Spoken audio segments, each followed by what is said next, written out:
ये रहे हमारे बाबा साहब भीमराव अंबेडकर जी। और इन्होंने कौन सा चैप्टर लिखा है? तो आप कहोगे श्रम विभाजन जाति प्रथा। यदि आप भूल जाओगे कि सर श्रम विभाजन जाति प्रथा के लेखक कौन है, तो आप कैसे याद करोगे? तो आप कहोगे कि सबसे ज्यादा मेहनती कौन थे? कौन थे भाई? तो कहोगे कि बाबा साहब थे। कौन? भीमराव अंबेडकर जी। बहुत ज्यादा मेहनती थे, ठीक है। और ये क्या लिखे थे? ये श्रम विभाजन क्या है भाई? तो ये एक प्रकार की निबंध है। क्या है मेरे बच्चे? सर निबंध है, ठीक है। चलो जी, अब हम स्टार्ट करते हैं। तो सबसे पहले आपको बताना चाहेंगे, बाबू एकदम प्यार से सीखिए, एकदम बढ़िया से, बड़ा मजा आई, ठीक बा। आज के क्लास में एक बार चैनल को सब्सक्राइब और शेयर जरूर करना। सर पाठ का नाम, पाठ का लेखक के नाम क्या है? तो क्या कहोगे? सर डॉक्टर साहब भीमराव अंबेडकर जी, यानी कि बाबा साहब भीमराव अंबेडकर जी, ठीक है जी। बुक ओपन करके रखना, अभी बुक लाइन बाय लाइन में पढ़ाने वाला हूं, लेकिन पहले लेखक परिचय बता दूं, ठीक है। ये बाबा साहब भीमराव अंबेडकर जी हैं। इनके लिए एक लाइक तो बनता है भाई, और एक शेयर तो बनता है। बनता है कि नहीं बनता है? सर जी आप जहानाबाद आइए ना। अरे बाबू आ जाइए बाबू, टेंशन मतलब, भले ध्यान से देखा, ठीक बा। इनके जन्म की बात करते हैं तो बाबू बाबा साहब भीमराव अंबेडकर जी का जन्म जो हुआ था वो कब हुआ था? तो 14 अप्रैल 1891 ईस्वी का। कमेंट होना चाहिए भाई, जितने बच्चे कमेंट नहीं करो सारे बच्चे कमेंट करो और सब्सक्राइब कर दो चैनल को जल्दी से। कहां हुआ था? कहां हुआ था? तो महू मध्य प्रदेश में हुआ था। कैसा परिवार में हुआ था? तो देखो बाबा साहब भीमराव अंबेडकर जी का जन्म जो हुआ था एक दलित परिवार में हुआ था। अब दलित परिवार का मतलब समझते हो? एक ऐसे परिवार जहां पे लोग जो है ना अपने खाना बर्तन तक छुलाने की, यानी कि उसके शरीर को, बॉडी को टच करने तक की भी घृणा करते हैं। उस परिवार में हमारे बाबा साहब भीमराव अंबेडकर जी का जन्म हुआ। ये एक ऐसे व्यक्ति थे कि जब ये पढ़ने जाते थे तो इनको क्लासरूम से बाहर बैठाया जाया करता था। जब ये कुछ दिया करते थे तो बोला जाता था कि अगर ये बुक है तो तुम वहीं रख दो। ये थे हमारे बाबा साहब भीमराव अंबेडकर। और ये आपकी शुरुआत होती है आपकी पहले चैप्टर से, और आपकी पहले चैप्टर से शुरुआत होने का मतलब है कि बाबा साहब भीमराव अंबेडकर के जीवनी के बारे में जानो और तब अपने जीवन की शुरुआत करो। और हमने भी तय किया कि हम आपको पढ़ाएंगे नए अंदाज में हिंदी, और दिखाएंगे आपको पावर कि हिंदी आखिरकार पढ़ा कैसा, नस नस में बैठाएंगे आपको हिंदी। हमारे बाबा साहब भीमराव अंबेडकर इतने मेहनती थे, इनके घर की रोशनियां नहीं हुआ करती थी तो बाहर किसी और की रोशनी में बैठ करके पढ़ाई किया करते थे। आपके पास हर चीज सुविधाएं हैं, तो आप कब उठोगे, कब जगोगे? मेरे बच्चे जग जाओ, मेरे बच्चे जग जाओ। जितनी चीज मैं बोल रहा हूं आपके पेपर में छपेगा, एग्जैक्ट ये ध्यान रखना। तो अगर आपके पेपर में पूछता है कि बाबा साहब भीमराव अंबेडकर का जन्म कब हुआ था, तो क्या कहोगे? सर 14 अप्रैल 1891 ईस्वी में। कहां हुआ था? तो महू के मध्य प्रदेश में, महू मध्य प्रदेश में हुआ था, जो कि एक दलित परिवार में हुआ था। इनकी माता का नाम पूछा जाता है तो याद करना, इनकी माता का नाम भीमाबाई था। कुछ ऐसा आप भी करो कि आपकी माता और पिता का नाम हर जगह रोशन हो। जीवन में सफलता इतनी प्राप्त करना कि आपके पिताजी के नाम से आपको ना जाना जाए, आपके नाम से आपको पिताजी को जाना जाए, वो कितनी खुशी होगी। अगर आपके पिताजी कहीं राह से गुजरे और कोई कहे देखो ना ये फलानवा की पिताजी हैं, तो कितना अच्छा लगेगा यार। सोचो कि पिताजी को कितना अच्छा लगेगा। और ये कहे कि देखो ना वो फलानवा का लड़का जा रहा है, यानी कि आप बेहतर नहीं कर पाए हो, और बेहतर करने का यही पहली सीढ़ी है। और बाबा साहब भीमराव अंबेडकर के बारे में पहला ही चैप्टर आपका आता है ताकि इसे प्रेरित हो, आप इनसे प्रेरणा लो और आप बेहतर करो जीवन में। इनके पिता का नाम की बात करते हैं तो इनके पिताजी का नाम था रामजी शकपाल। और पेपर में क्वेश्चन पूछा जाता है, ध्यान रखना, मैं एक एक वर्ड बाबू तारा के बोलब ना तो एकदम ध्यान दे करके देखिए, सुनिए और पढ़िए, एकदम मजा आ जाए भाई। मजा आवता था जल्दी से बताओ, और दिल वाली है इमोजी जौन बा ना उस सेशन में लगातार भेजल करा मंडू सर खाती, ठीक बा। तब तो हम अंदर से एकदम ऊर्जवान होकर के तारा का पढ़ाई। और एक बार सेशन को शेयर करो दबा के। इनके पत्नी के बारे में बात करते हैं तो देखो पत्नी इनकी दो थी, है ना, यानी कि इनकी दो शादियां हुई थी। पहली पत्नी का जो नाम था वो क्या नाम था? रामाबाई अंबेडकर, जिनकी शादी हुई थी, इनकी शादी हुई थी 1906 ईस्वी में। इस बात को याद रखना, ठीक है। 1906 में इनकी मृत्यु हो गई, तो फिर इनकी शादी जो हुई थी वो 1948 ईस्वी में हुई थी, दोबारी शादी। और दूसरी पत्नी का नाम था सविताबाई अंबेडकर, ठीक है जी। तो इनकी कितनी शादियां थी? 2 शादियां। अभी तुम ये कहना कि मंटू सर तो क्या है, अब तो बाबा साहब भीमराव अम्बेडकर के बारे में पहली चैप्टर है, मैं तो प्रेरणा ले रहा हूँ, अब इनकी 2 शादी हुई है तो मैं भी 2 शादी करूंगा? अरे भाई मेरे, मैं ये नहीं सिखा रहा हूँ, इनके जीवन को जैसे इन्होंने जिया, जितनी इन्होंने मेहनत किया, हमें उन पे जाना है, ठीक है। और ये भी इन्होंने गलत नहीं किया था, क्योंकि इनकी पत्नी की मृत्यु होने के बाद इन्होंने शादी की थी, ठीक है जी। तो ये ध्यान रखना, पहली पत्नी का क्या नाम था? रामाबाई अंबेडकर था, 1906, मैंने मजाक किया, 1906 ईस्वी में। और इनकी दूसरी पत्नी का नाम था सविताबाई अंबेडकर, जो कि 1948 ईस्वी में। ठीक है जी, यहां तक समझ गए? यस, बहुत बढ़िया सर, मजा आ रहा है। एक बार चैनल को प्लीज सब्सक्राइब करके एक बार जरूर शेयर करना, सभी दोस्तों साथियों में बताना। इनकी निधन की बात करते हैं, किनकी निधन? बाबा साहब भीमराव अम्बेडकर जी का, ठीक है।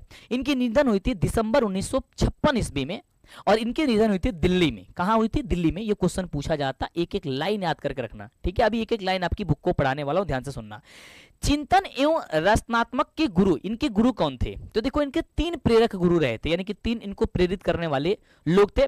जैसे मैं हूं, अब देखो किसी भी व्यक्ति को बेहतर करने के लिए उसको प्रेरणा दिया जाता है। जैसे तुम कमेंट करते हो, मैं कहता हूं तुम आंसर करो, और तुम गलती पे कहते हो, मैंने कहता बहुत अच्छा किया, मैं कहता हूं देखो गलत कर रहे हो, सही कर रहे हो, उससे मतलब नहीं है, तुम आंसर करो।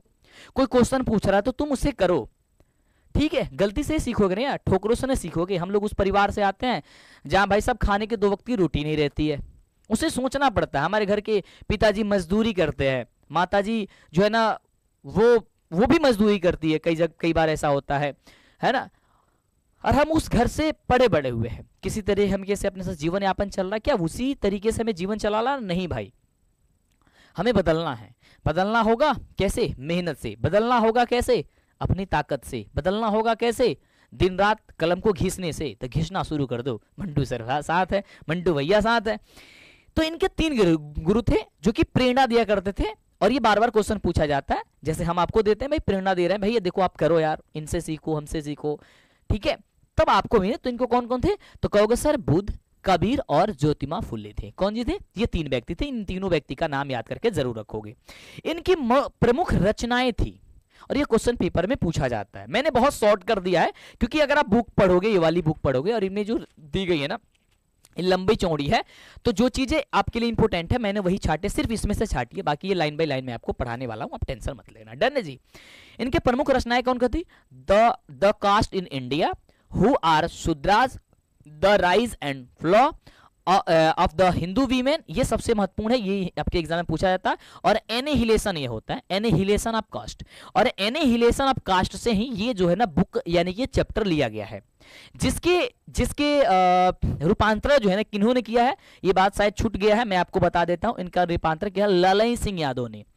ललई सिंह यादव को याद रखना, ये क्वेश्चन पेपर में पूछा जाता है, यादव। ये बात याद करके बाबू तू याद करके रखिए, ठीक बा। ये लेखक परिचय है, बस इतनी चीजें आप याद करके रखोगे तो सारी चीजें बेहतर हो जाएंगी। इन्हें भारतीय संविधान निर्माता के रूप में भी जाना जाता है। यही है वो बाबा साहब भीमराव अम्बेडकर जिनको बोला जाता है, अरे सामान दे, जैसे बुक दे रहे हो, अरे बुक दो मत हाथ से, भाई रख दो, ऐसे क्लास में बैठने नहीं दिया जाया करता था, है ना। और तब जाकर के उन्होंने इतनी बड़ी चीजें की कि आज इन्हीं की बातों से आज संविधान ना होता तब पता नहीं क्या क्या हो गया होता, उसकी कोई अंदाजा नहीं है, ठीक है। वही हमारे बाबा साहब भीमराव अम्बेडकर है। हमें मुझे लग रहा है कि आपके अंदर ऊर्जा आ गई होगी, आपके अंदर वो क्षमता, वो पावर आ गई होगी कुछ कर दिखाने की। तो मेरे बच्चे अब चलते हैं, एक सुंदर सा इन्होंने चैप्टर जो है एनिहिलेशन ऑफ कास्ट से लिया हुआ है ना, श्रम विभाजन और जाति प्रथा। अब हम पढ़ेंगे, अपने बुक को अब ओपन कर लो, एक एक लाइन में आपको पढ़ाने वाला हूं, ठीक है जी। डन है। अब बुक को आप ओपन कर लो ऐसे। अब देखो बहुत सारे ऐसे, एक चीज मैं आपको दिखा देता हूं, ऐसा कहीं पे भी नहीं मिलेगा, मैं आपको गारंटी दे रहा हूं। ये पीडीएफ को ले लेना, मैं दे दूंगा पीडीएफ, ठीक है जी। इसमें बहुत सारे ऐसे वर्ड हैं जिनके बारे में आपका उसका मतलब नहीं समझ में आया होगा, तो मैंने उस सारी चीजों को लिखने की कोशिश की है ताकि हमारे बच्चों को कहीं पे भी दिक्कत परेशानी ना हो। सब लोग बुक ओपन कर लियो, बोल मेरे भाई। हाँ सर ओपन कर लिए, ठीक बा बाबू, ध्यान से सुनो। देखो सबसे पहले समझते हैं यहाँ पे श्रम विभाजन और जाति प्रथा। देखो श्रम का मतलब क्या होता है? मेहनत, है ना। विभाजन का होता बंटवारा, जाति प्रथा, यानी कि कुल मूल बात अगर कहें तो इस चैप्टर में बाबा साहब भीमराव अम्बेडकर जी कहते हैं, ध्यान से मेरी बातों को सुनना, कि जाति प्रथा के अनुसार, यानी कि जाति के अनुसार किसी का मेहनत को बंटवारा कर देना, यानी कि उसके जॉब को बंटवारा कर देना, ये गलत बात है। यानी कि मान लो कि आप बनिया परिवार में जन्म लिए हो और आपको कहा जाए कि नहीं, आपको केवल मिठाई ही बेचनी है, तो ये गलत बात है। आप नाई के घर में, यानी कि हजामती होता है, हजाम के घर में यदि जन्म हुआ हो या बढ़ई के घर में जन्म हुआ हो, तो कहा जाए तुम बढ़ई के घर में जन्म लिए हो तो तुम बढ़ई का ही कार्य करोगे, ये गलत बात है। अगर यही चीजें हुआ करती हमारे बाबा साहब भीमराव अम्बेडकर के अंदर, उस चीज हुआ और उन्होंने इस चीज को समाप्त किया कि उन्होंने कहा गलत है। मूल रूप इस चैप्टर का यही है, ठीक है जी। अब क्या क्या लाइनें हैं हम इसको समझेंगे। अच्छा, ये बात तुम लोग मानते हो कि नहीं मानते? Love you Mantu sir ji, love you बाबू मेरे दोस्त, लव यू टू, ठीक है, my superhero Mantu sir, love you sir, love you बाबू, ठीक है, ये गलत बात है। अब चलो हम एक एक लाइन को पढ़ते हैं। आप बुक भी पढ़ सकते हो और यहाँ पे लिखी गई चीजों को भी पढ़ सकते हो। बुक भी नहीं है तो यहाँ पे मैं सारी चीजें लिखा हूं, आप ध्यान से सुनना। अब चैप्टर को स्टार्ट कर रहे हैं, एक एक लाइन, ठीक है। लेखक परिचय जान गए और ये जान गए। देखो, यह विडंबना की बात है। अब बाबू, विडंबना के बाबू अर्थ होला उपहास करना, या फिर दुर्भाग्य, या फिर आश्चर्य। देखो मैंने 3 अर्थ लिखा है, कोई भी आप वर्ड याद कर सकते हो। यह विडंबना की बात है, यानी कि बाबू ये एकदम आश्चर्यचकित बात बा, एकदम उपहास की बात है भाई, है ना। यानी कि यह दुर्भाग्य की बात है कि इस युग में भी जातिवाद की पुष्को का मतलब होता है समर्थक की कमी नहीं है। आज भी बाबू देखा जाला कि इस समाज में भी जाति प्रथा के समर्थन के जो लोग बाबे, यानी कि इसकी जो पोस्को है, पोस्को का अर्थ होता है समर्थक, जिसके समर्थक है उसकी कमी नहीं है। अब बिहार में तू देखा, तही पवन सिंह के गाना है तो बबुआन वाला चली, तो खेसारी लाल के गाना है तो हियान वाला चली, यहां तक तो होता ही है। ये तो चीजों एक नॉर्मल सी चीज है, बच्चों के मन में या जो भी चीजें भावनाएं हैं वो अलग की बात है, मैं इस पे नहीं जा रहा हूं। लेकिन बात तो तब बिगड़ जाती है यार जब पॉलिटिक्स आ जाती है इसमें, जब नेता लोग घुसेड़ देते हैं, यादव समाज के हो तो वोट इन्हें देना, है ना, इस समाज के हो तो वोट इन्हें देना। और इसके चलते ना हमारे बिहार का विकास हो पा रहा है, ना इसके चलते हमारे देश का विकास हो पा रहा है। रामधारी सिंह दिनकर जी की एक बात याद आती है, जब भी ये बातें आती है मेरे मन में और जब भी दिमाग में आती है तो रामधारी सिंह दिनकर जी का एक बात याद आती है। रामधारी सिंह दिनकर जी कहते हैं कि जनता को जो है, जो नेता लोग है वो दुधमुही मानते हैं, मतलब दुधमुही के समान। जिस प्रकार दुधमुही का मतलब समझा तरह, दुधमुही देखा समझा था, हम पता होता नहीं। जब बच्चा रोता है तो बोतल में भर करके दूध और उसको दे दिया जाता है, समझ रहे हो, दुधमुही उसी को बोला जाता है। तो वो उसी प्रकार है। अगर कोई भी गवर्नमेंट आती है और जीत जाती है और उसके पहले आती है भाषण देती है, पहले क्या करती है, भाषण देती है, कहती है कि मुझे जिता दो, मैं इस समाज का हूं और मैं आपके लिए ये करूंगा, मैं आपके लिए वो करूंगा, मैं आपके लिए फलान ढिमकान, माने सब कुछ कर दे। लेकिन जैसे ही जीत जाते हैं ना, पता नहीं कहां चले जाते हैं, और जैसे ही जाता आप छटपटाने लगे, अरे भाई अब तो कुछ हो गया, तो पता है क्या किया जाता है, उसमें दुधमुही पकड़ा दिया जाता है। यानी कि 5 किलो राशन ले लो, 2 साल के लिए फ्री है। 80 करोड़ जनसंख्या को, 80 करोड़ लोगों को मुफ्त में 5 किलो अनाज दिया। गैस के दामों में मैंने कटौती कर दिया है, 900 रुपए या 950, 1000 की गैस मिलेगी, लेकिन आपको 200, 300, 250, 70, 75 रुपए सब्सिडी मिलेगी। पता चला भाई किसी को मिला नहीं तो नहीं मिला, जनता चुप हो जाए। भाई 2000 रुपए आपके खाते में आ जाएंगे, क्या मतलब है यार। हमारी देश के जो युवा है वो जब एक ग्रुप डी की फॉर्म आती है, ग्रुप डी की फॉर्म जानते हो कौन होता है जी, इस चीज को मैं सिखा रहा हूं, ध्यान से सुनना, दे दूंगा भाई इसका पीडीएफ, मैं अब आया तो मैं सब चीज बोल ही देता हूं। ग्रुप डी की जब फॉर्म आती है ना, रेलवे में ग्रुप डी की फॉर्म आती है, उसमें लगभग इतने लाख बच्चे भरते हैं ना जिसका अंदाजा नहीं है। इसका मतलब सारे के सारे लोग क्या है, बेरोजगारी है तभी तो भर रहे हैं ना, उसके पास कोई जॉब नहीं है। ग्रुप डी का मतलब वो होता है कि जो फाटक को खोलते हैं, साफ सफाई करते हैं, ये सारी चीजें उसमें काम होता है। और वो लोग इतने लाख बच्चे केवल उसमें भर रहे हैं कि मेरे को कम से कम ये भी मिल जाए। और आप कह रहे हो, या गवर्नमेंट आकर के कह रहे कि मैं ये कर दूंगा वो करें, क्या करोगे यार। आज तक हमने सारी गवर्नमेंट को देख लिया यार, जो भी आती है बस कहने के लिए आती है, बस उसके बाद से खत्म, सब कुछ खत्म। ये चीजें हैं, ठीक है। और ये चीजें बिगड़ तब जाती है जब जातिवाद आ जाता है। कई बार ये जातिवाद के कारण और हमारा बिहार पिछड़ापन के कारण, मैं मानता हूं जहां तक, और बिहार की राजनीति जो है ना सबसे ज्यादा जातिवाद के कारण पिछड़ी हुई है। और बाबा साहब, मैं सारी चीजें मैं आपको बुक का ही पढ़ा रहा हूं भाई, कहीं इधर उधर नहीं भटक रहा हूं, क्योंकि बुक में ही सारी चीजें लिखी गई है, पहले चैप्टर ही है। तो ये बाबा साहब भीमराव अम्बेडकर कहते हैं भाई इसकी कहीं कमी नहीं है। आज भी लोग, आज भी देखोगे ना गाँव में, हाँ ये हमारा जाति के हवन, तब वोट इनके के देवे के बा, ठीक बा, ये अपना जाति के हवन, वोट देवे के बा, भले उस जाति के बाद से पता ना वो परिवारवाद करेगा कि लोकतंत्री का काम करेगा, वो तो वही जाने। ज्यादा लोग तो परिवारवाद करते हैं कि हाँ कि हमारा बेटा जनबा, हम अगर मुख्यमंत्री बने तो हमारा बेटा मुख्यमंत्री होगा। हम किसी को टारगेट नहीं कर रहा, मुझे मुझे मुझे माफ करना, ठीक है, मैं सबको बोल रहा हूं ये चीजों, मैं एक को नहीं बोल रहा हूं।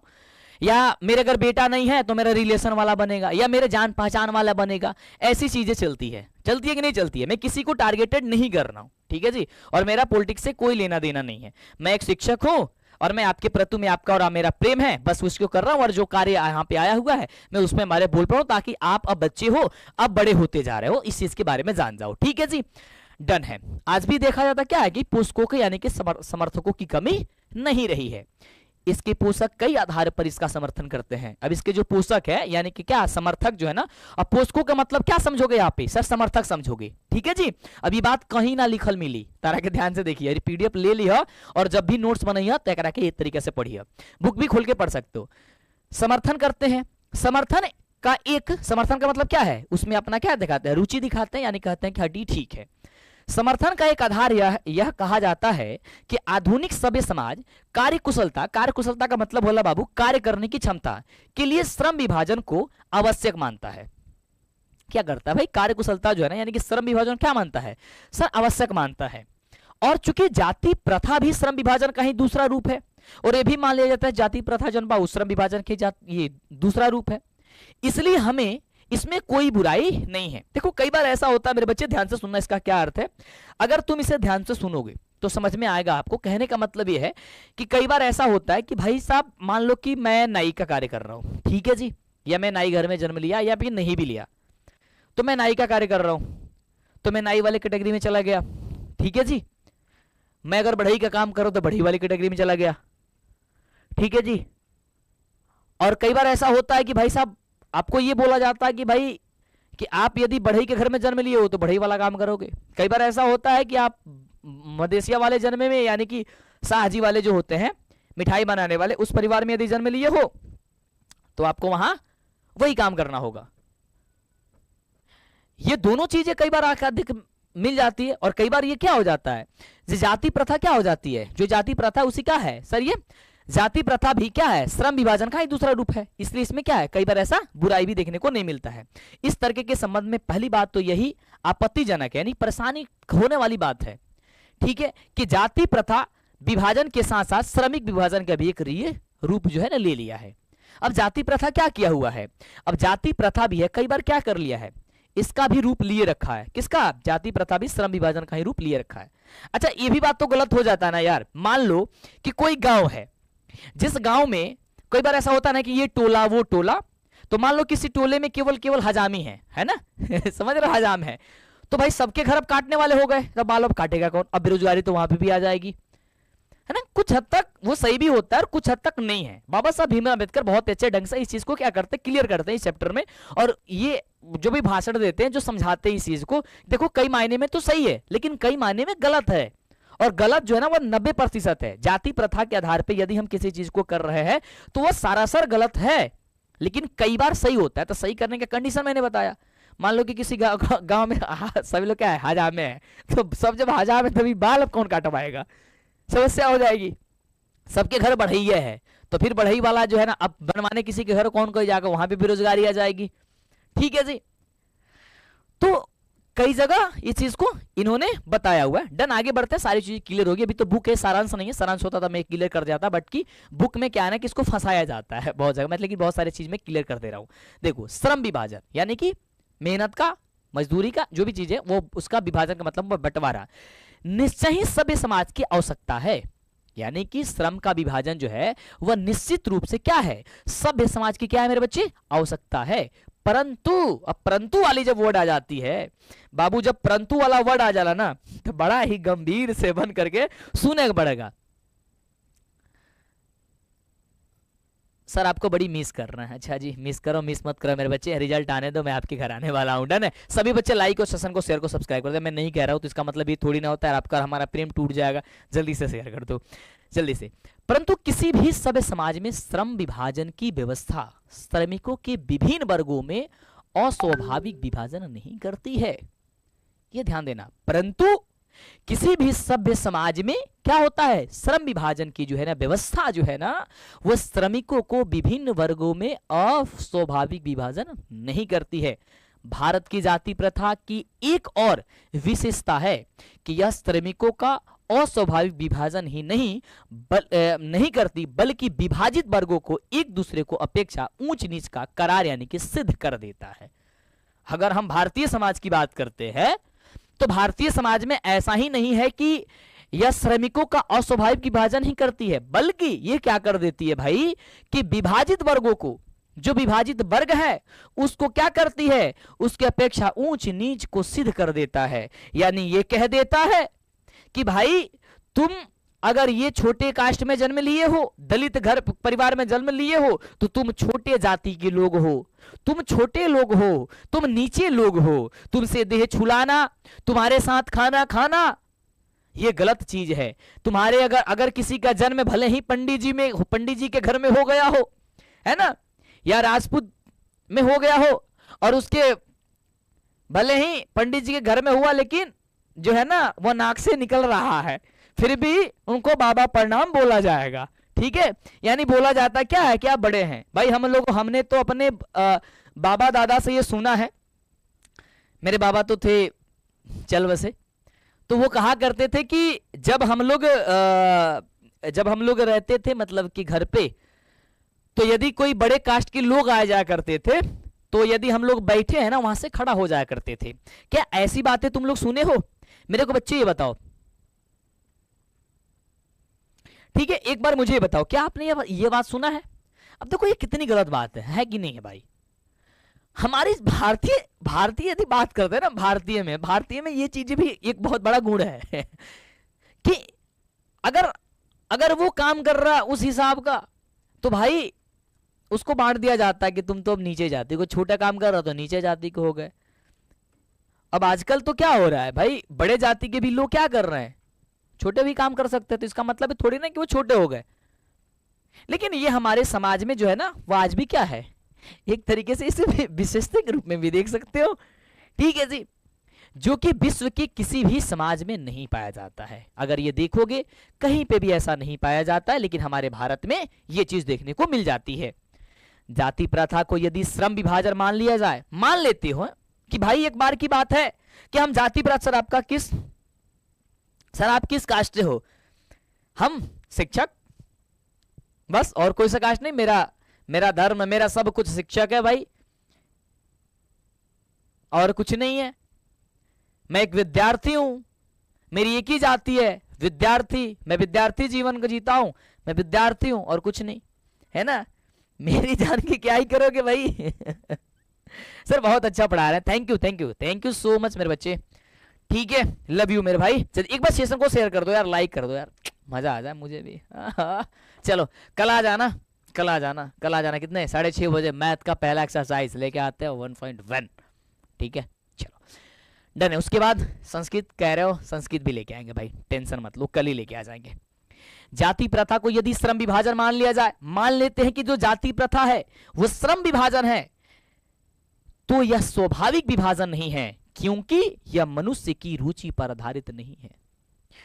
कुशल व्यक्ति या सक्षम श्रमिक समाज का निर्माण करने के लिए यह आवश्यक है कि वह व्यक्तियों की क्षमता इस सीमा तक विकसित करे कि जिससे वह अपने पेशा या कार्य का क्या कर सके, स्वयं चुनाव कर सके।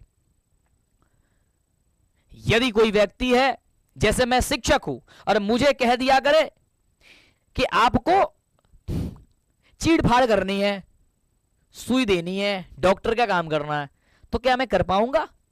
मेरे को जबरदस्ती कराओगे तो सुई जो देना है ना, जो नस में देना है तो मैं दे दूंगा भाई साहब वहीं पे।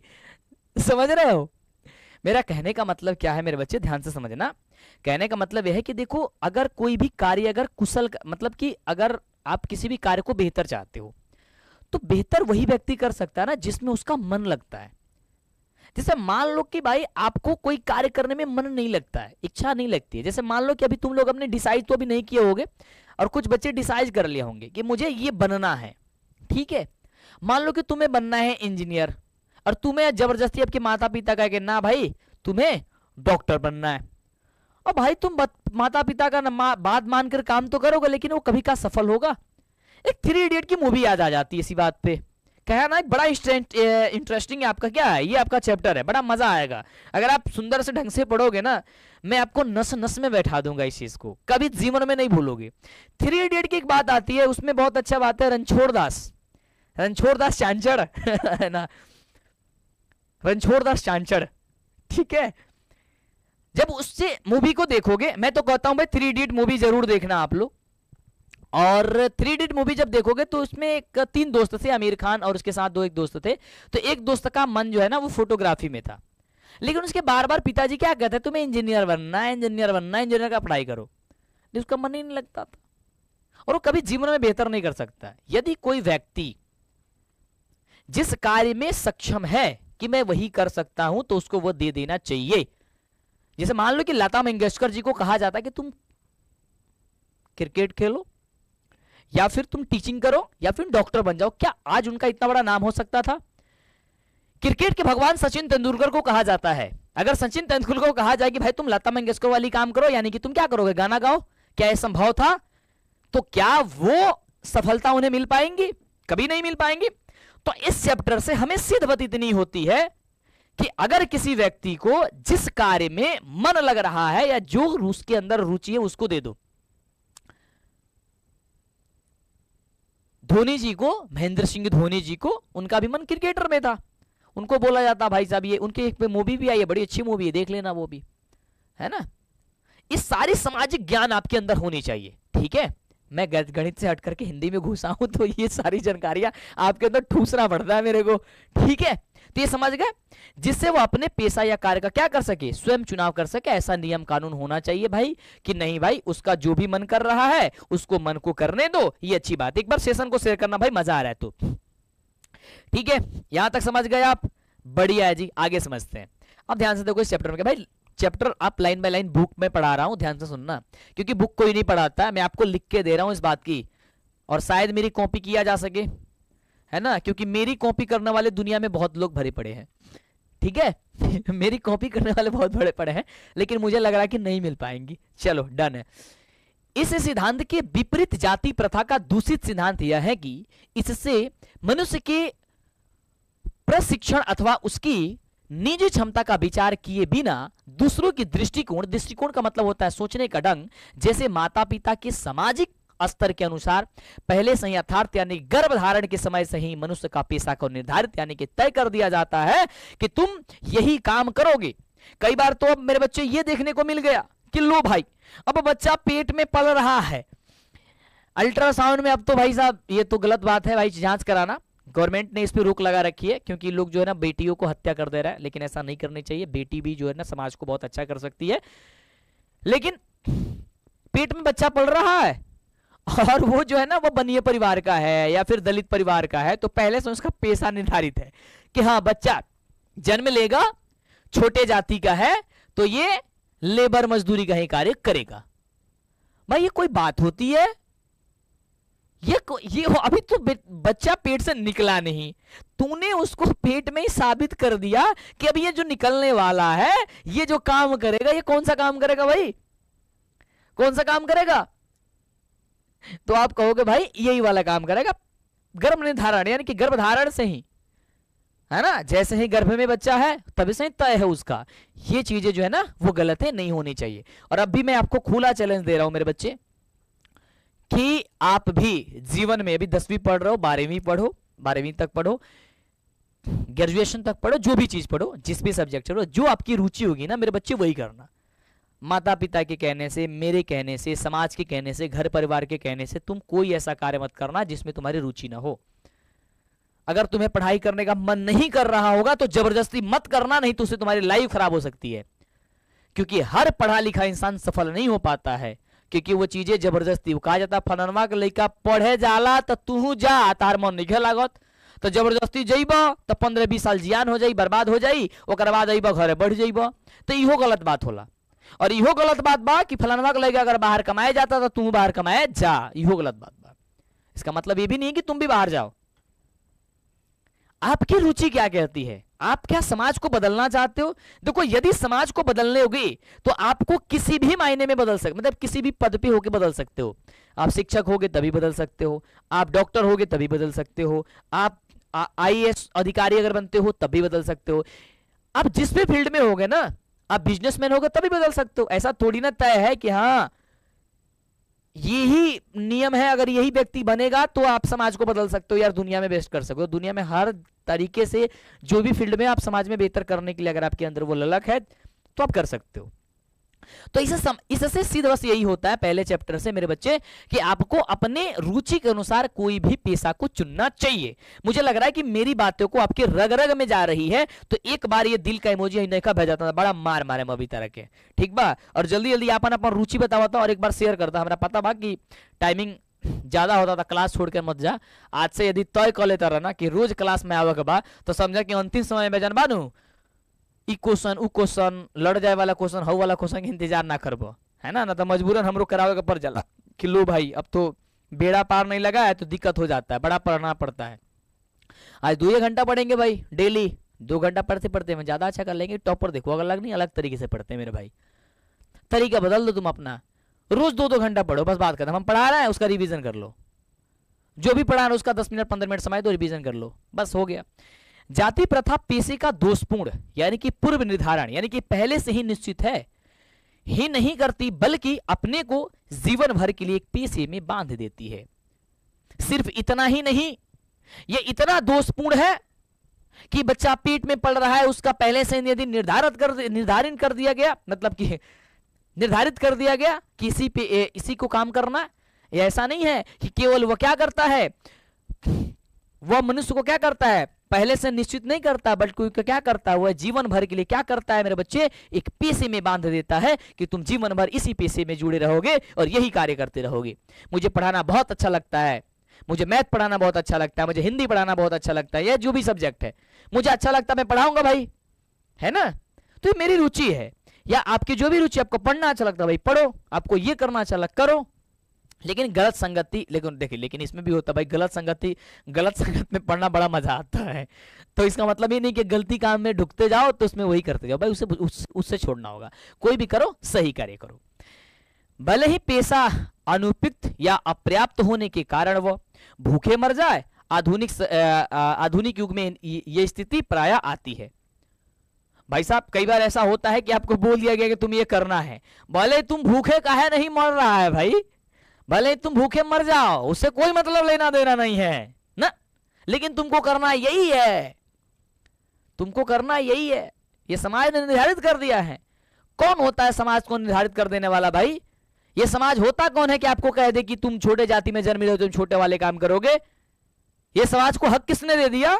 ये गलत चीज है और गलत बात है, आपको भी इसका विरोध करना चाहिए और आपका जो रुचि है आपको वही करना चाहिए। क्योंकि अगर ऐसा काम नहीं करोगे तो आप क्या करोगे, आप भूखे मरने का शिकार हो जाओगे, यानी कि भूखे भी मर सकते हो। क्योंकि उद्योग धंधों की प्रक्रिया व तकनीकी में निरंतर विकास और कभी कभी अकस्मात परिवर्तन हो जाते हैं, जिसके कारण मनुष्य को अपना पेशा बदलने की आवश्यकता पड़ सकती है। और यदि प्रतिकूल परिस्थितियों में भी मनुष्य को अपना पेशा बदलने की स्वतंत्रता न हो तो इसके लिए भूखे मरने के अलावा क्या चारा रह जाएगा। कई बार ऐसा होता है कि टेक्नोलॉजी ऐसी होती है भाई साहब, ये विकास हो जाता है किसी चीज को। जैसे मान लो कि पहले लोग मजदूरी करते थे, बैल को लगा करके बैल के साथ में क्या करते थे भाई, वो जुताई करते थे। ट्रैक्टर आया उसको खत्म कर दिया। पहले लोग क्या करते थे भाई, हाथ से धान वगैरह जो क्या करते थे, गेहूं वगैरह कटानी करते थे। ट्रैक्टर आया काटना शुरू कर दिया। अब भाई साहब अगर आपको आप छोटे जाति को, और आपको कहा गया कि भाई आप छोटे जाति को तो आप यही कार्य करोगे, और वो काम जो तकनीक कर दे रही है तो तब भूखे मरने का शिकार बन गए, है ना। तो ये चीजें तो गलत है। अगर मान लो कि अगर वो काम कर रहे हो और उसमें कोई तकनीकी परिवर्तन आ गया या कोई चीज उसको कर दिया, तो इसका मतलब ये थोड़ी ना है कि तुम्हें बस यही चीजें पता थी उसके बाद तब पता नहीं तो भूखे मरो। और समाज कह रहा है कि तुम दूसरा काम नहीं कर सकते हो, तो कितनी गलत बात है। ये गलत बात है कि नहीं बात है, बताओ मेरे बच्चे। यहां तक सही है? मैं सही हूं? अरे बोल मेरे भाई। सर आप कहां कराने वाले हैं? मैं हूं कहां का? चांद का? नहीं, धरती पे रहता हूं। ठीक है जी, मैं चांद का नहीं रहता हूं, मैं चांद पे नहीं रहता हूं, धरती पे रहता हूं। चलो जी आगे बढ़ते हैं भाई, इसको ध्यान से सुनना। हिंदू धर्म की जाति प्रथा किसी भी व्यक्ति को ऐसा पेशा चुनने की अनुमति नहीं देती है जो उसका पैतृक यानी कि पिता के द्वारा प्राप्त पेशा ना हो। हमारे हिंदू समाज की यदि बात करते हैं तो हमारे हिंदू समाज कहता है, हाँ दूसरा काम करब तू, तारे के दूसरा काम करके दिहल जाई। तहार पैतृक यानी कि जो हम तहार पिताजी कैले बड़े काम है ना, पैतृक का मतलब होता है क्या चीज? जो आपके पिताजी यानी कि आपके उस जनरेशन के पिताजी अगर आप काम किए हैं, अगर मछली मारे हुए हैं तो तू दूसरा करबो, दूसरा ना करेगे दे, तारा यह काम करेगे परी। आपके पिताजी अगर सलामी ठोकते थे किसी को तो मैं तुम उनके लड़के हो नहीं ठोकोगे, अगर सलामी नहीं ठोकोगे तो तुमको ठोक देंगे है ना। कई बार ये चीजें सीखने को सामने मिलती है भाई। हमारे बिहार है, बिहार में तो और सारी चीजें ये है, हम इससे परिचित है भाई, हम इस चीज को जानते हैं। ठीक है, एक बच्चा कह रहा है कि सर व्हाट्सएप पे पीडीएफ तुरंत दे दीजिए।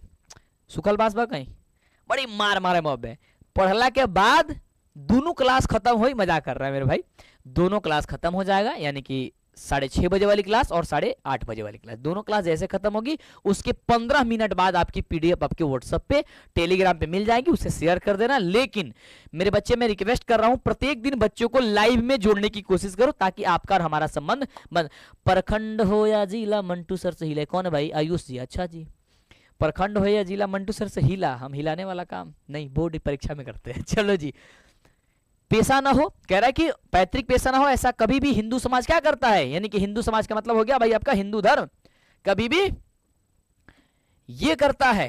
डन है जी, भले ही वह उसमें प्रांगत, प्रांगत का मतलब एगो वर्ड लिखल हुई प्रांगत, प्रांगत का मतलब होला कुशल, और तारा बुक में नहीं लिखल, हम तारा के अपना मन से सब हम जानत नहीं कि तू कहां कहां फंस सकता रहा, तो वर्ड के हम लिख देला बनी। ठीक बा, इसलिए बोले बड़ा इंपोर्टेंट है चीज, मैं जो बोलूंगा बड़ी इंपोर्टेंट है। तो प्रांगत यानी कि कुशल हो। इस प्रकार पेशा परिवर्तन की अनुमति न देकर के जाति प्रथा भारत में बेरोजगारी के एक प्रमुख और प्रत्यक्ष कारण बनी हुई है। और एक क्वेश्चन तारा एग्जाम में बाबू अब की बार जरूर पूछल जाई। का पूछल जाई? का पूछल जाई? अरे बोल मेरे भाई। तो आप कहोगे कि सर मंटू सर क्वेश्चन पूछा जाएगा कि भारत में बेरोजगारी का प्रत्यक्ष और प्रमुख कारण क्या बनी हुई है, तो आप कहोगे सर जाति प्रथा भारत में प्रत्यक्ष और प्रमुख कारण इसलिए बनी हुई है क्योंकि क्या चीज? क्योंकि यहां पे पहले से ही निर्धारित कर दिया जाता है कि आप इस कास्ट के हो तो यही काम करोगे। और इसकी जितने भी बुक की, इसको ध्यान से सुनना, इसको अभी बता देता है, इसके बुकवा में जो है ना क्वेश्चन आंसर दिया गया है, समझ रहे हो। इसके नेक्स्ट वाली क्लास जब आएगी हिंदी की तो पहले ये पढ़ा रहे हैं, फिर इसका ऑब्जेक्टिव और ये दोनों ऑब्जेक्टिव और इसकी बुक की सब्जेक्टिव क्वेश्चन, ये दोनों पढ़ाएंगे, यानी कि दोनों आपको लिखवा देंगे, यानी कि ना ऑब्जेक्टिव तारा से छूटी, ना सब्जेक्टिव छूटी, ना तारी पढ़ाई छूटी। समझ में आई? और ऐसा का कहीं ना मिली हम तरह के लिख के देता नहीं, ये गारंटी बा हमार, ये दावे के साथ कह रहे हैं। तुम अगर कहीं मिल रहा है चैनल पे तो तुम मेरे से आकर के सवाल कर सकते हो, ऐसा मौका देने नहीं देंगे। ठीक है जी, इसलिए बने रहो, चैनल को सब्सक्राइब और शेयर जरूर करो भाई, नहीं तो नहीं मिलेगा आगे से। प्लेलिस्ट बनवा रहे हैं प्रॉपर, हर चीज प्रॉपर हो रही है, बेहतर। इस प्रकार हम देखते हैं कि श्रम विभाजन की दृष्टि से भी जाति प्रथा गंभीर, गंभीर का मतलब होता है गहन यानी कि जटिल, बहुत ही जकड़ा हुआ, दोषों से युक्त है, यानी कि बहुत बड़ा क्या है? दोष है, रोग है ये दोष नहीं, ये रोग है ना। जाति प्रथा श्रम विभाजन मनुष्य की स्वेच्छा, यानी कि स्वेच्छा का मतलब होता है अपनी इच्छा, स्व माने अपना, इच्छा माने इच्छा, यानी अपनी इच्छा पर निर्भर नहीं करता, यानी नहीं रहता। मनुष्य की व्यक्तिगत भावना तथा व्यक्तिगत रुचि का इसमें कोई स्थान अथवा महत्व नहीं रहता।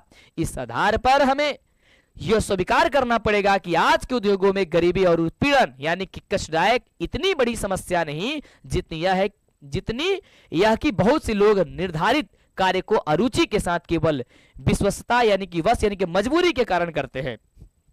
भाई ये इसका अर्थ बड़ा अजीब है, अजीब का अजीब, सॉरी अजीब निकल गया, मतलब बड़ा मस्त है।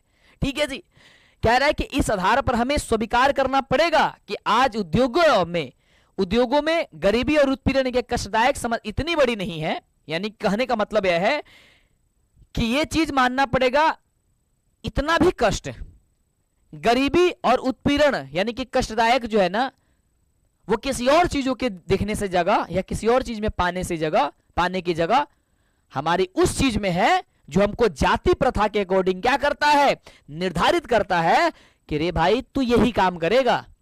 वो सबसे बड़ा कष्टदायक होता है जो अरुचि, यानी कि उसमें रुचि नहीं है, और माने नहीं रुचि माने रुचि, यानी कि जिसमें आपकी रुचि है ही नहीं है, उसको कहता है कि नहीं तुमको यही करना होगा। विवशतावश का मतलब होता है मजबूरी के कारण मैंने सारी चीज को लिख रखा भाई ताकि दिक्कत ना हो।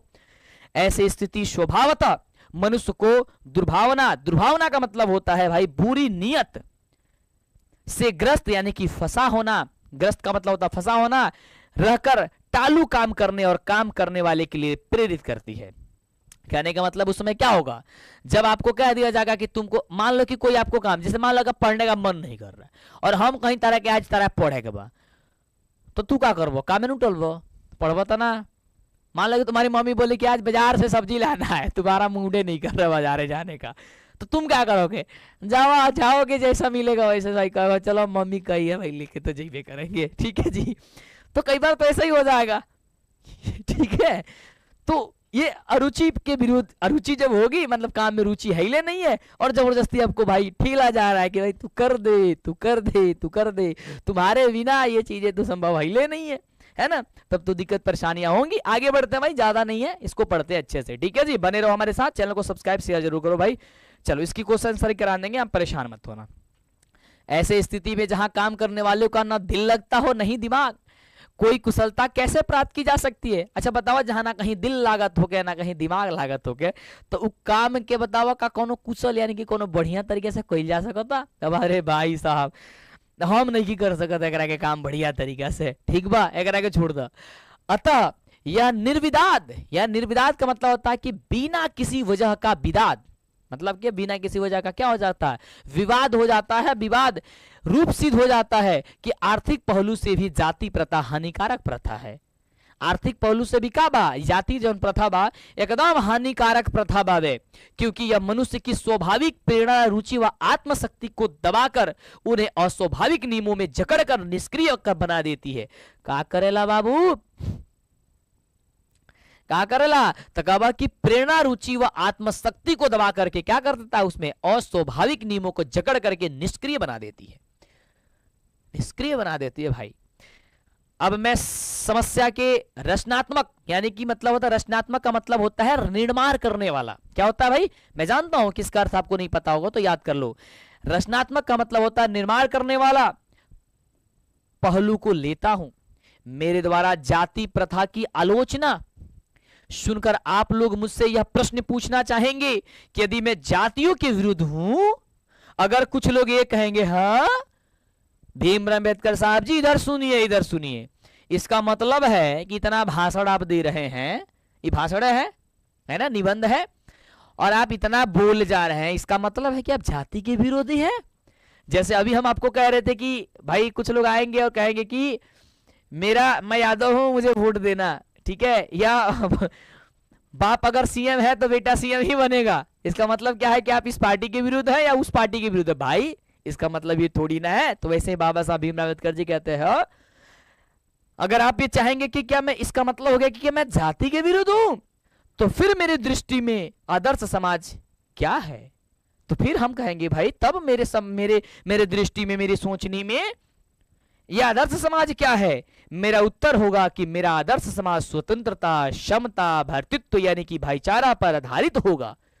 तब हम कहेंगे कि भाई जब हम लोगों का जो आदर्श समाज होगा वह कैसा होगा, स्वतंत्रता यानी कि स्वतंत्र होगा, समता समान होगा, भ्रातृत्व का मतलब भाईचारे का समान होगा। क्या यह कठिन नहीं है कि भ्रातृत्व अर्थात भाईचारे में किसी को क्या आपत्ति हो सकती है।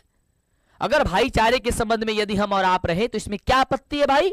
बाबा साहब भीमराव अम्बेडकर जी कहते हैं, देखो समाज में हमारा और आपका जो भाईचारा होना चाहिए वो दूध और पानी के मिश्रण की तरह होना चाहिए। कैसी होनी चाहिए? बोल मेरा भाई। यानी कि मंटू सर का और आपका संबंध कैसा होना चाहिए? बोलो मेरे बच्चे फटाफट से, बोलो मेरे बच्चे, क्या कहोगे? कि सर, मंटू सर, आपका और हमारा संबंध दूध और पानी के मिश्रण के जैसे होना चाहिए। जैसे कि दूध में जब पानी मिला दिया जाला तो दोनों एक रूप के हो जाला, वैसे ही आज से और अभी से आप और हम दो अलग अलग नहीं हैं, हम दोनों एक है। जैसे पति पत्नी दोनों एक नहीं, दोनों अलग अलग नहीं, दोनों एक हो जाती है। जैसे राम भगवान के साथ सीताराम और राधे कृष्ण के साथ राधे कृष्ण जुड़ जाता है, दो नाम एक हो जाता है, वैसा ही आपका प्रेम, आपका स्वभाव, आपका भाईचारा हमारा और आपका दूध और पानी के मिश्रण की तरह होना चाहिए। यानी यदि मेरे पे कोई विपत्ति होती है, मेरे पे कोई आफत आती है, तो वो आफत आप पे आ गई, और यदि आप पे कोई आफत आती है तो वो आफत मेरे पे आ गई, ऐसा होना चाहिए। और यदि ये चीजें समाज में है या ये किसी व्यक्ति के मन में विचार में है, तो ना कभी समाज खराब हो सकता है, ना कभी समाज में लड़ाई होंगी, ना आस पड़ोस में लड़ाई होगी, ना कोई गलत चीज होगा। जो होगा सो अच्छा होगा। इस चीज को आप करके देख सकते हो। समझ रहे हो मैं क्या कह रहा हूं? हाँ जी, मैं सारे सब्जेक्ट यहाँ पे आपको YouTube पे इस चीजों को पढ़ाने वाला हूं। मैं सब कुछ जिस तरीके से कर रहा हूं, सारे सब्जेक्ट आप देखोगे कि मैं आपको पढ़ाऊंगा। कहीं पे भी मुझे ऐसा नहीं लगेगा कि आपको कहीं पे भी कमी है, मैं देखने को मिलेगा। यानी कि सारी चीज को बेस्ट करूंगा। ठीक है जी, आगे समझना। कह रहा है कि किसी भी आदर्श समाज में इतनी गतिशीलता, गतिशीलता का मतलब होता है आगे बढ़ने का भाव, होनी चाहिए जिससे कोई भी वांछित का मतलब क्या, इच्छा अनुकूल परिवर्तन समाज के एक छोर यानी कि किनारा से दूसरे छोर तक संचारित, यानी कि मतलब संचारित का मतलब होता है भाई फैलाव हो सके। ऐसे समाज के बहुविध अनेक प्रकार से हितों यानी कि लाभ में सबका भाग होना चाहिए तथा सबको उसकी रक्षा के प्रति सजग यानी कि सावधान रहना चाहिए। सामाजिक जीवन में आबाद यानी कि बिना किसी बाधा के संपर्क के अनेक साधन व अवसर उपलब्ध होने चाहिए। कहने का मतलब यह है कि जो आपको मैंने समझाया कि जो भी दुविधा आती है, जो भी समस्याएं आती है, जो भी दिक्कतें आती है, हम दोनों को मिल करके, हम दोनों को एकजुट हो करके उस दुविधा को, उस समस्या को, उसे समाप्त करनी चाहिए, उससे दिक्कत परेशानियों को हटानी चाहिए। तात्पर्य यह है कि दूध और पानी के मिश्रण की तरह भाईचारे का यही वास्तविक रूप है। और यह प्रश्न मेरे बच्चे आपके एग्जाम में पूछा जाएगा, याद रखना कि भाईचारे का संबंध कैसा होना चाहिए। तो ऑप्शन देगा दूध और पानी के मिश्रण के जैसा, तो आप कहोगे दूध और पानी के मिश्रण के जैसा। तो क्या आप मेरे बच्चे हमारा और आपका प्रेम क्या दूध और पानी के मिश्रण के जैसा होगा? एक बार मेरे बच्चे बताएंगे, क्या हमारा और आपका मिश्रण क्या दूध और पानी के जैसा होगा? जल्दी से मेरे बच्चे बताएं, क्या होगा? यदि होगा तो ये प्यारी प्यारी दिल का इमोजी भेज दो अपने मंटू भैया के लिए, यानी मंटू सर के लिए। ठीक है जी, तो मंटू सर के लिए भेज दो। और आप ये भी जरूर बताना भाई कि मैं आपको हिंदी पढ़ा रहा हूं, तो आपको ये हिंदी की कहानी, हिंदी पढ़ाने का तरीका आपको ये कैसा लग रहा है। मैं चाहूंगा कि आप अपने दोस्तों साथियों में बुला के लेके आओ और इससे डबल संख्या प्रतिदिन करते जाओ, क्योंकि आपकी एक शेयर, आपकी एक लाइक हमें मनोबल बढ़ाता है, हम उसमें बेहतर कर पाते हैं। तो क्या आप हमारे साथ जुड़ने के लिए, एक बच्चा कह रहा है, रूपम कुमारी कह रही है कि सर हमें बिहार के बदलना है, सरकार बनके या सरकारी नौकरी करके नहीं, हमें खुद के बल पर बिहार को बदलना है और बिहार का भारत का नंबर 1 स्टेट बनाना है। बहुत सुंदर सोच है आपकी, इस सोच को मैं सलाम करता हूं। मैं भगवान से प्रार्थना करूंगा कि आप कभी भी ना भटके और जिस लक्ष्य की ओर आप बढ़ना चाह रहे हैं, आप लक्ष्य की ओर बढ़े। हम आपके इसमें जो भी मेरे से सहयोग हो पाएगा मैं करूंगा। मैं चाहता हूं कि हमारे बच्चे एक ऐसे पद पे जाएं कि मैं किसी ऑफिस में जाऊं तो मेरे को एक कप चाय दे और कहे कि मंटू सर हम वही स्टूडेंट हैं जो आप मुझे 10वीं में डांटे करते थे, पढ़ाया करते थे, एक कप चाय जरूर ले लीजिए। मैं खुशी खुशी वो एक कप चाय जरूर लूंगा। ये बात याद करना जब बड़े हो जाओगे, और मुझे याद जरूर करना मेरे बच्चे, यदि किसी बड़े पोस्ट पे गए तो मेरे को याद जरूर करना एक बार, मुझे बड़ी प्रसन्नता होगी। क्योंकि जीवन में तीन ही ऐसे व्यक्ति हैं जिससे आपकी आगे बढ़ोतरी से खुश होते हैं, आपके माता पिता और एक गुरु। इसके अलावा दुनिया में कोई नहीं है। डॉक्टर की भगवान तो कहा जाता है, लेकिन डॉक्टर ये चाहता है कि जब तक आप बीमार नहीं होगे तब तक मेरे हॉस्पिटल में आप नहीं आओगे। भगवान को उपाधि तो दी गई है। और मैं सभी डॉक्टरों को नहीं बह रहा हूं, कुछ ऐसे डॉक्टर हैं जो आपकी बीमारी नहीं है और आपको तुरंत उसको और बीमार कर दिया जाता है और बिना मतलब का पैसा वसूला जाता है। ये सब समाज में होता है। हम गरीब परिवार के लोग होते हैं, एक एक पैसा खेत बेच करके, कर्ज लेकर के सारी चीजें करते हैं, व्यवस्थाएं करते हैं, और डॉक्टर इसका फायदा उठाते हैं, पैसा लूटना चालू कर देते हैं। लेकिन इसी समाज को बदलना है आपको। आप नई जीवन, नई चीजें शुरुआत आपने कर दिया है, तो मेरे बच्चे लगे रहना और बेहतर करना। ठीक है जी, चलो आगे बढ़ते हैं। ठीक है, और समाज को बदलो मेरे बच्चे। चलो, तात्पर्य है कि दूध और पानी के मिश्रण के जैसा क्या होना चाहिए? भाईचारे का वास्तविक रूप होना चाहिए, यानी कि वास्तविक रूप है। और इसी का दूसरा नाम लोकतंत्र है। और यही तो लोकतंत्र है। लोकतंत्र कहीं दूसरे जगह से आया वाला थोड़े ना। अरे लोकतंत्र तो ही है, हाँ, क्योंकि लोकतंत्र केवल शासन की एक पद्धति यानी कि तरीका ही नहीं है, बल्कि लोकतंत्र का मूलतः सामूहिक जीवनचर्या की एक रीति यानी कि नियम तथा समाज के सम्मिलित अनुभवों के आदान प्रदान का एक नाम होता है। लोकतंत्र कहने का मतलब ये नहीं होता है कि वो सारी चीजें जो है ना आप अपने मतलब से करो। लोकतंत्र का मतलब ये नहीं होता है। लोकतंत्र का मतलब सारी चीजें जो होती है एक दूसरे के भाईचारे के रूप में बंधित होकर के, भाईचारे के रूप में हम सम्मिलित होकर के, दूध और पानी के मिश्रण के जैसा बंद करके एक दूसरे का हेल्प करें, एक दूसरे से प्रेम करें और बेहतर करें। इससे आवश्यक है कि अपने साथियों के प्रति श्रद्धा व सम्मान का भाव हो। क्या हो? इसके प्रति क्या होना चाहिए? श्रद्धा और सम्मान का भाव होना चाहिए। ये मेरे बच्चे क्या होता है? क्या होता है जी? क्या दिखा रहा है जी? देखना इंटरनेट सही है? सही है जी इंटरनेट? ठीक है जी, मेरे में इंटरनेट पता नहीं कैसे चला गया। चलिए, तो मेरे बच्चे पूरी तरीके से आपकी ये वाली जो बुक है, मुझे लग रहा है कि आपने इतनी इत्मीनान से अगर बैठ करके पढ़ाई किया तो ये आपकी आज पहली जो बुक का पहला चैप्टर है उसका समाप्त हो रहा है। और इसकी बाकी लग रही है आपकी आंसर यानी कि क्वेश्चन आंसर, जो कई बार तो ऐसा होता है कि आपके क्या चीज आपके स्कूल में भी ठीक ढंग से नहीं कराई जाती है, आपकी कोचिंग में भी नहीं कराई जाती है। लेकिन मंटू सर ने बेड़ा ठाना है, मंटू सर ने संकल्प लिया है कि इस वर्ष बच्चों को ना कहीं भटकने की जरूरत होगी, ना कहीं परेशान होने की जरूरत होगी। लेकिन इसके लिए मंटू सर सिर्फ आप लोगों से एक चीज मांग रहे हैं कि आप हमारा साथ देते रहना, आप हमारे साथ बने रहना, जो पढ़ाऊं उसे पढ़ते रहना और डेली क्लास में जुड़ते रहना, सेशन को शेयर करते रहना। आपका प्रेम और हमारा प्रेम दूध और पानी के मिश्रण के जैसा होना चाहिए। एक भाईचारे के रूप में हम चलेंगे, बेहतर करेंगे। ये क्वेश्चन है कि लेखक किस विडंबना की बात करते हैं, विडंबना का स्वरूप क्या है। पहले हम ये कहेंगे कि आप अपने मन से रफ कार्य में इसको बना लो। मैंने कहानी को बहुत सुंदर ढंग से समझाया है। जातिवाद के पोषक उनके पक्ष में क्या तर्क देते हैं, सब आंसर कर लो, कोई दिक्कत नहीं है। आप अपने से प्रयास करो, मैं सबका आंसर कराऊंगा, मैं एक एक लाइन का आंसर कराऊंगा और इस चैप्टर से जो ऑब्जेक्टिव बनेगी वो भी कराऊंगा। और इसकी पीडीएफ इस क्लास के खत्म होने के मात्र ही 15 मिनट के बाद, मेरे बच्चे कितने मिनट के बाद? 15 मिनट के बाद इसकी पीडीएफ आपको मिलने जा रही है। तो प्लीज मेरे भाई चैनल को सब्सक्राइब, और आप यदि नहीं जुड़े हो तो आप जरूर जुड़िए और क्लास की टाइमिंग आप याद कर लीजिए। कल आपकी 2 क्लासेस चलेंगी, आपको 2 क्लासेस का नाम याद हो जाना चाहिए। कल आपका तो मैथ्स का एक्सरसाइज चलेगी, मैं आपको यहां बता देता हूं, मैथ की एक्सरसाइज चलेगी। आपका क्या चीज सर? एक्सरसाइज चलेगी 1.1। ठीक है जी, कल आपकी 1.1 चलेंगी। और उसके बाद से संस्कृत भी मैं स्टार्ट कर देता हूं। ठीक है जी, संस्कृत का पहला चैप्टर बड़ा शुभ चैप्टर है जिसका नाम है मंगलम।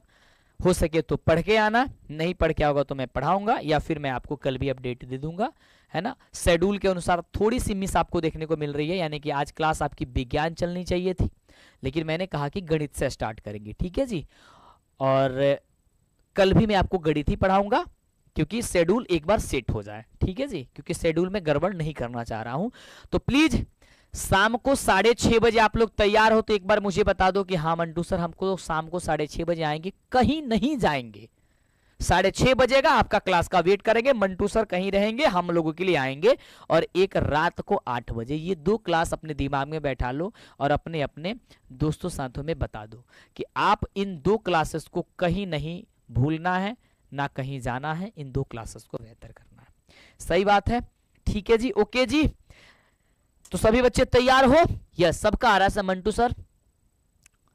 हाँ हाँ, झमकौला से होला, पावर भी इहवे से शुरू होला और इहवे खत्म। हाँ बाबू चला, पावर इहवे से शुरू हो रही है खत्म। आज की क्लास मजा आई, बहुत बढ़िया।